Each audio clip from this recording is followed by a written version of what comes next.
I come from a place called Johannesburg, South Africa. Now, this is a very violent, dangerous, and unpredictable place where you would wake up with your belongings taken and not be woken up in the middle of the night because they would throw sleeping gas into the house. You wouldn't be able to drive without worrying if they would smash your windows and grab your belongings. And going to a mall was even dangerous, where you would suddenly hear gunshots firing and not know where they're coming from. Now, this particular way of life was something that you had to stay in fight or flight with.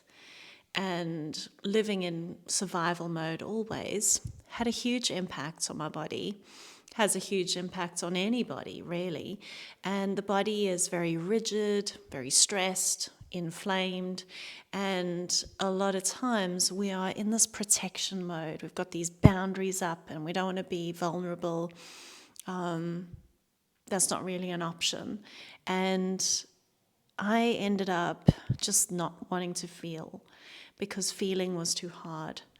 If I felt, no one could really help me out of it. I didn't want to feel what I needed to in that country. And then we immigrated. And when we immigrated, I thought, yay, we're going to be safe. We've escaped the country. We came legally, obviously. But that wasn't the case. Like, I wasn't able to function in society normally because I was still in survival mode. I wasn't out of this fight or flight mode because my nervous system hadn't been reset. And I saw a psychologist for talk therapy for quite a few years. It would be so bad that I wouldn't be able to just go to a yoga class and close down my eyes because I thought it felt like the story in my head was that people were going to come in and attack us. And I actually had this vision in my mind. And walking in public, I would hear a balloon pop and my body would respond as if it was a gunshot. Now, life in Australia is very different to what it was in South Africa. But I needed more than just talk therapy because I was suffering from anxiety, depression, PTSD, and this post-traumatic feeling in my body impacted how I showed up emotionally, impacted how I related to others. It impacted things that I was willing to try. And I was always worried about everything, always thinking about like the next thing that could happen. Like I was in this what if mode. I wasn't able to focus. I didn't want to connect to my body because it didn't feel safe. So life for me in that point of my life was traumatic in itself. Even though I had left a place and I was no longer where I needed to worry like I wasn't able to get rid of this worry. And it was my own experience. It was working with my clients who I've been helping people in chronic pain for 25 plus years now, whether it's emotional or physical pain. And the structure of pain and trauma are the same. They all show up with the same patterns in our body. Our nervous system is wired the same. And when I had clients coming in for Pilates sessions, I would give them exercises, like we would work on rehabilitation, and they would heal.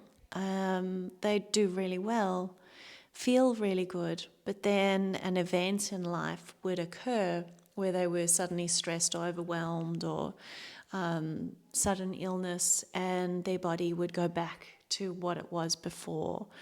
And it was when I started to work with emotions and help them to release any suppressed emotions that were in their body. Now, suppressed emotions, they show up as stuckness in our body, as pain, as tension, as disconnection.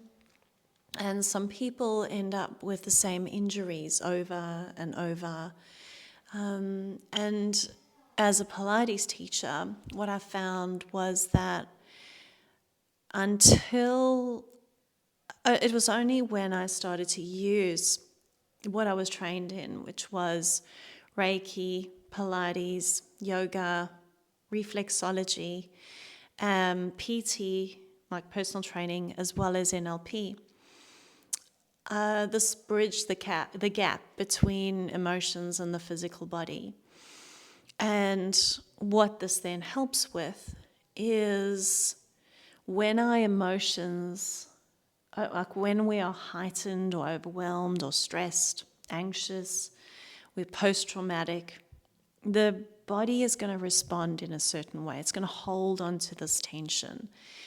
And we need to help to release the nervous system in particular ways that I share in the body story method, which combines all my expertise. Now, I've worked with clients that are top athletes, with mums, judges, lawyers, doctors, alignment professionals, other instructors, kids, people that have neural conditions, people that have disc bulges, fractures, so many things. And the thing is, when we remove pain from the body is going to be filling the void if we don't replace it with strength and safety and calmness.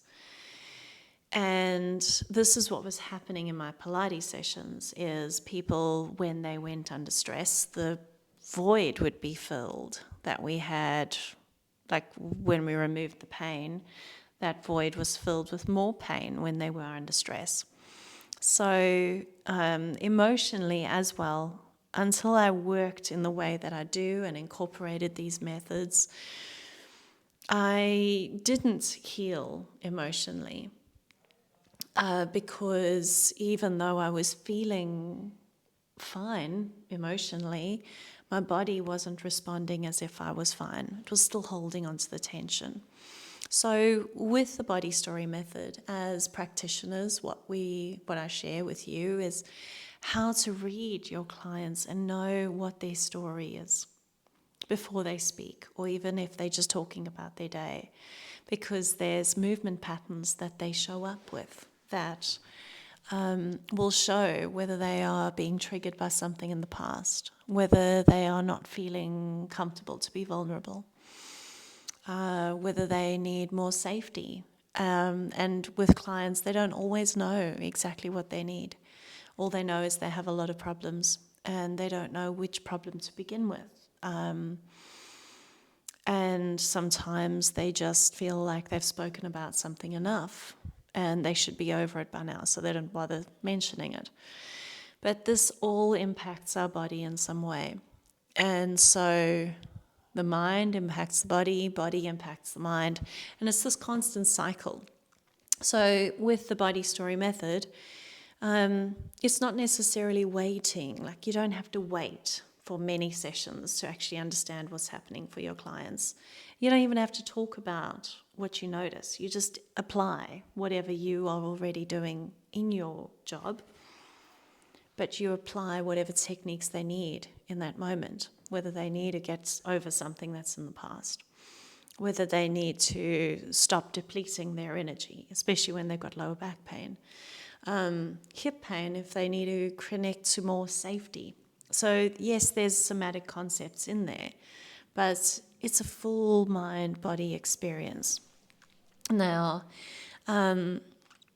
there is also the practice of learning for yourself how things feel, which is the healing journey. And when you recognize the different stories that show up for yourself and for others, there's very common body stories that show up for people. When you're able to recognize them in yourself, you can then recognize them in others and give them these really simple practices.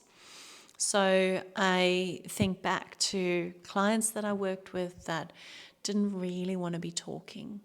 Oh, it would be opening up a can of worms, and we wouldn't know what would come up next, like if I could help them or not. And for me, if I was in this fight or flight mode and really struggling emotionally,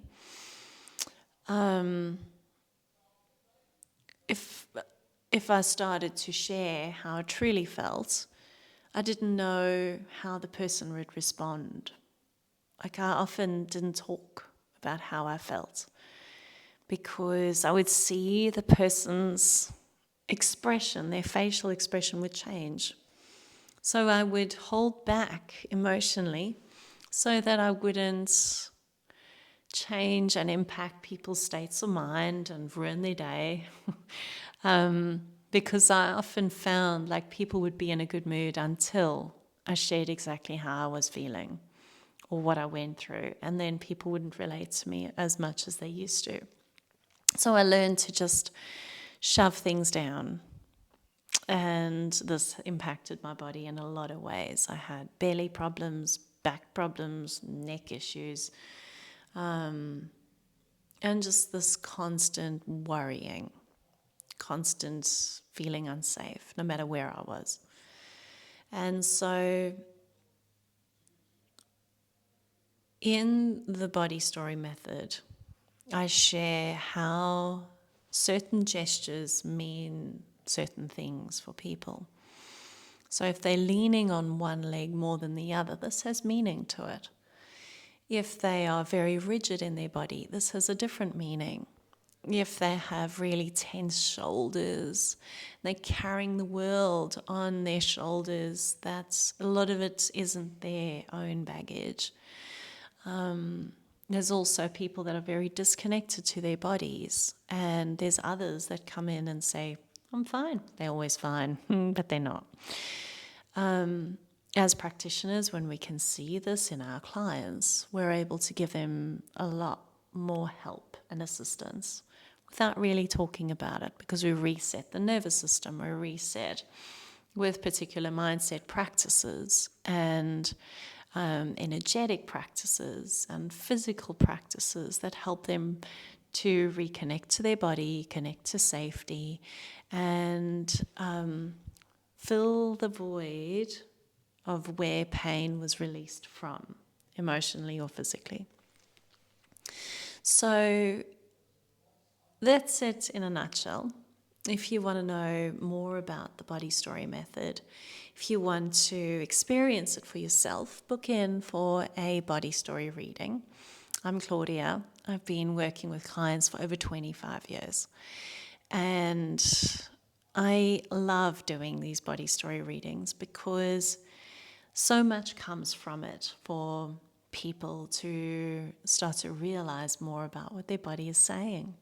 There is a story behind what everybody is telling us, and there is only what is surfacing through movement patterns, only what is ready to be healed is surfacing. So, yeah, I hope to meet you soon.